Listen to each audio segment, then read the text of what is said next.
63 દિવસ જેલમાં રહ્યા બાદ આજે ચૈતર વસાવા વિધાનસભા પહોંચ્યા અને વિધાનસભાના જે દ્રશ્ય અમારી સામે આવ્યા છે ત્યાં ચૈતર વસાવા અત્યારે પહોંચેલા છે। એ દ્રશ્ય પહેલા તો તમને બતાડીએ અને સાથે સાથે આમ આદમી પાર્ટી દ્વારા જે વિરોધ પ્રદર્શન પણ કરવામાં આવ્યું। ગોપાલ ઇટાલિયા અહીંયા આગળ પહોંચ્યા હતા। પહેલીવાર ગોપાલ ઇટાલિયા વિધાનસભાના ગૃહમાં આપણને જોવા મળશે, કારણ કે ગોપાલ ઇટાલિયાએ ગૃહમંત્રી પ્રદીપસિંહ જાડેજાને જે જૂતું માર્યું હતું ત્યારબાદ તેમના ઉપર પ્રવેશબંધી લગાડી દેવામાં આવી હતી। પહેલી વાર આજે ગોપાલ ઇટાલિયા વિધાનસભાના ગૃહમાં પહોંચશે। આખો મામલો આપણે જોઈએ। નમસ્કાર, હું છું ગોપી ગાંગર અને આપ જોઈ રહ્યા છો નિર્ભય ન્યૂઝ।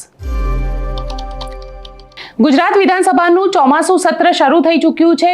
વિધાનસભાની અંદર અલગ અલગ પાર્ટીના નેતાઓ પહોંચી રહ્યા છે, જેમાં આમ આદમી પાર્ટીના ગોપાલ ઇટાલિયા અને ચૈતર વસાવા આ બંને નેતા દરેકનું ધ્યાન કેન્દ્રિત કરી રહ્યા છે। એટલા માટે ધ્યાન કેન્દ્રિત કરી રહ્યા છે કે એક ગોપાલ ઇટાલિયા ઉપર વિધાનસભામાં પ્રવેશબંધી હતી, તેમણે ગૃહમંત્રી પ્રદીપસિંહ જાડેજાને વિધાનસભાની સીડી ઉપર જ ચપ્પલ માર્યું હતું અને ત્યારબાદ તેમના ઉપર પ્રવેશબંધી લગાવી દેવામાં આવી હતી। આજે ગોપાલ ઇટાલિયા પહેલી વાર વિધાનસભાના ગૃહમાં પ્રવેશ કરશે, કારણ કે વિધાનસભાની અંદર જ્યારે તેઓ શપથ ગ્રહણ કરવા માટે આવ્યા હતા ત્યારે તેઓ અધ્યક્ષના ચેમ્બરમાં શપથ ગ્રહણ કર્યા હતા, પરંતુ વિધાનસભાના ગૃહમાં પહેલી વાર તેઓ પ્રવેશ કરશે અને ત્યાં આગળ પહોંચતા પહેલા આમ આદમી પાર્ટીના નેતાઓએ વિરોધ પ્રદર્શન પણ કર્યું અને ગોપાલ ઇટાલિયાએ અહીંયા શું કહ્યું તે પણ સાંભળીએ। આજે વિધાનસભા સત્રનો આપનો પહેલો દિવસ, એટલો ઉત્સાહ અને વિરોધ કરીને આવ્યા છો। પહેલા દિવસે વિરોધ કરીને નહીં, જનતાનો મુદ્દો લઈને હું આજે પહેલી વખત વિધાનસભામાં આવ્યો છું। આખા ગુજરાતના રોડ રસ્તાઓ ભયંકર હદે તૂટેલી ફૂટેલી ખાડાવાળી હાલતમાં છે। લોકોના શરીરને, જાનમાલને, વાહનોને નુકસાન થયેલું છે। લોકો ખૂબ દુઃખી છે, થાકી ગયા છે। તો જનતાના પ્રતિનિધિ તરીકે આજે મારા વિધાનસભા કાર્યકાળના પહેલા દિવસે હું ગુજરાતની જનતાનો મુદ્દો લઈને અહીંયા આવ્યો છું। એવી આશા રાખીએ કે વિકાસની વાતો કરનારા લોકોને રોડના ખાડા દેખાય, ખાડામાં પડેલા વાહનો, ખાડામાં પડતા માણસોની પીડા દેખાય, એવી અમે વિનંતી લઈને આવ્યા છે। વિશેષમાં આજે મારો પહેલો દિવસ છે। હું અત્યંત ઉત્સાહ, જિજ્ઞાસા અને થોડીક નર્વસનેસ સાથે આવી રહ્યો છું। જિજ્ઞાસા એ વાતની છે કે આ વિધાનસભા કેમ કામ કરે છે, સદસ્યો, વિધાનસભાને ચલાવનારા લોકો કેવી રીતે કામ કરે છે, નિયમો, બધું જાણવાની જિજ્ઞાસા છે। ઉત્સાહ એ વાતનો છે કે વિસાવદર, ભેંસાણ અને જુનાગઢ ગ્રામ્ય મત વિસ્તારના મતદારોએ મને આ મહાન ગૃહની અંદર બેસવાનો અધિકાર આપ્યો છે। અહીંયા હું બેસીને ગુજરાતની જનતા માટે બોલી શકીશ, અવાજ ઉઠાવી શકીશ, એ વાતનો મને ઉત્સાહ છે। નર્વસનેસ એ વાતની છે કે હું જે કામ કરવા માટે અહીંયા આવ્યો છું એ કામ કરવા માટે હું કેટલું સારી રીતે પરફોર્મ કરી શકીશ એ વાતની સહેજ મને નર્વસનેસ છે। સવાલો અંદર જાઓ પછી ખબર પડે, કેમ કે સવાલો ડ્રો સિસ્ટમથી નક્કી થાય છે। મેં 18 જેટલા સવાલો, 4 જેટલી નોટિસો, એક ટૂંકી મુદતની નોટિસ, એમ કરીને 25 જેટલા પ્રશ્નો મેં સરકારને પૂછ્યા છે। એમાંથી મારા કેટલા પ્રશ્નો સરકારે પસંદ કર્યા છે એ હું અંદર જાઉં પછી મને ખ્યાલ આવશે। Thank you.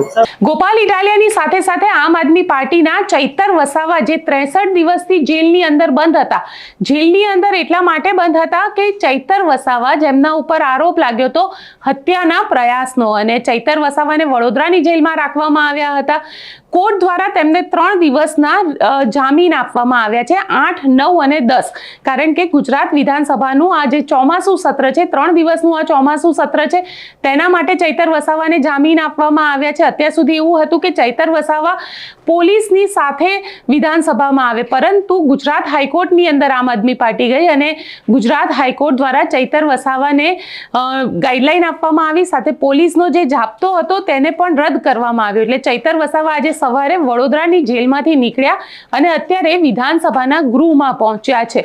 એ દ્રશ્ય પણ સામે આવ્યા છે, જે તમે અહીંયા જોઈ શકો છો કે ચૈતર વસાવા આજે વિધાનસભા ગૃહમાં પહોંચ્યા ત્યારે ત્યાં આગળ ઘણા બધા આમ આદમી પાર્ટીના સમર્થકો ત્યાં હતા, આમ આદમી પાર્ટીના નેતાઓ પણ ત્યાં આગળ પહોંચેલા હતા અને વિધાનસભા ગૃહની અંદર ચૈતર વસાવા પોતાના વિસ્તારની વાત રજૂ કરી શકે તેના માટે ચૈતર વસાવાને આજે જામીન આપવામાં આવ્યા છે। એટલે કોર્ટ દ્વારા આજે જામીન છે, 3 દિવસના જામીન છે। ચૈતર વસાવા 10 તારીખ સુધી, જ્યાં સુધી ગુજરાત વિધાનસભાનું સત્ર અહીંયા આગળ ચાલી રહ્યું છે ત્યાં સુધી બહાર રહી શકશે અને ત્યારબાદ તેમને વડોદરા જેલની અંદર પાછું જવું પડશે. પરંતુ 11મી તારીખે ગુજરાત હાઈકોર્ટમાં ચૈતર વસાવાને લઈને જે એમના રેગ્યુલર જામીન છે તેને લઈને સુનાવણી કરવામાં આવશે. ગુજરાત હાઈકોર્ટ ચૈતર વસાવાના જામીન પર શું કહેશે, તેમને રેગ્યુલર જામીન આપશે કે નહીં, તે એક સવાલ છે. પરંતુ સૌથી પહેલી વાત, આજે ગુજરાત વિધાનસભાનું જ્યારે સત્ર મળી રહ્યું છે અને બચ્ચુ ખાબડના મુદ્દે હંગામો થવાનો છે, ત્યારે ચૈતર વસાવા સૌથી મહત્વની કડી કહી શકાય. કારણ કે આખા જે સ્કેમ છે એ સ્કેમને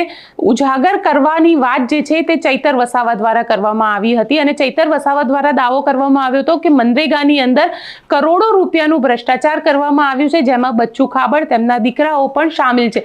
હીરા જોટવાનું નામ પણ ચૈતર વસાવા દ્વારા આપવામાં આવ્યું હતું અને ત્યારબાદ આખી ધરપકડ કરવામાં આવી. એટલે ક્યાંક ને ક્યાંક ચૈતર વસાવાની હાજરી અને બચ્ચુ ખાબડના રાજીનામાની જે કોંગ્રેસ માંગણી કરી રહી છે તે જોવા જઈએ તો આજે વિધાનસભાનો જે દિવસ છે ઘણો આમ કહી શકાય કે સરકાર માટે આજનો દિવસ જે છે એ બબાલનો દિવસ રહી શકે છે. કારણ કે વિધાનસભા ગૃહની અંદર બચ્ચુ ખાબડ મુદ્દે બબાલ થઈ શકે છે.